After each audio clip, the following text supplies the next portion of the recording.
นำเสนอโดยนางแก้วตาจุลสวรรค์ครูวิกษาสตร์ปีหนึ่งมื้อนี้ข้าพเจ้าจะมาประดิษฐ์แว่นขยายด้วยตุกน้ำดื่มเนาะอุปกรณ์มีตุกน้ำดื่มมีมาร์กเกอร์มีกาว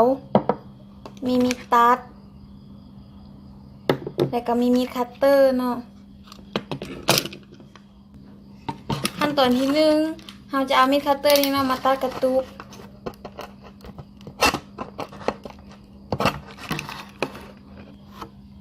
ออกมาแล้วเนาะเราจะเอาส่วนนี้เนาะเพื่อมาแต่ก็เอาฝากระไม่เฮ็ดเลนเนาะเฮ็ดแว่นขยาย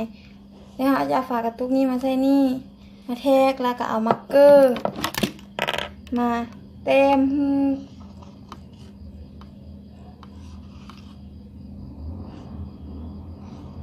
ูนี้เนาะให้ได้จังสิให้ได้2หูเพื่อจะเอาไปตัด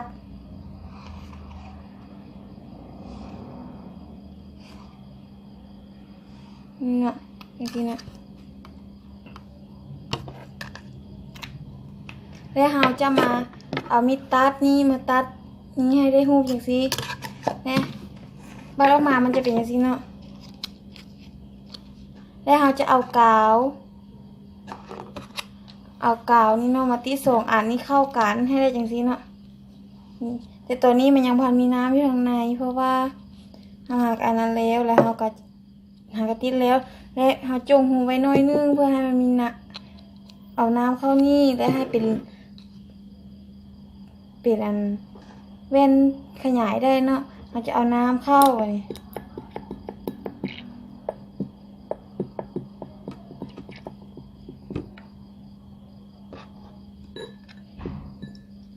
นั่นเองเอาน้ำเข้าแล้วมันจะได้อย่างนี้เนาะและมันสามารถเป็นแว่นขยายได้ก็คือเราจะเอาตัวหนังสือนี่เนาะตัวหนังสือที่เป็นตัวหนังสือน้อยขยายให้เบิ่งจะสังเกตเห็นว่าเมื่อเราเอาตัวหนังสือที่น้อยนี่เนาะเราเอาแว่นขยายมาใส่มันเมื่อเราวางลงใกล้ๆตัวหนังสือมันจะน้อยเข้าและเมื่อเราลงขึ้นสูงๆตัวหนังสือจะขยายออกนี่ก็คือแว่นขยายที่ได้มาจากกะตุกน้ำดื่มพลาสติกเราจะนำไปใช้ในเป็นสื่อการเรียนการสอนและสามารถใช้ในผู้ใดอยากไปประดิษฐ์ก็สามารถไปประดิษฐ์ได้นอกด้วยวิธีง่ายๆขอขอบใจ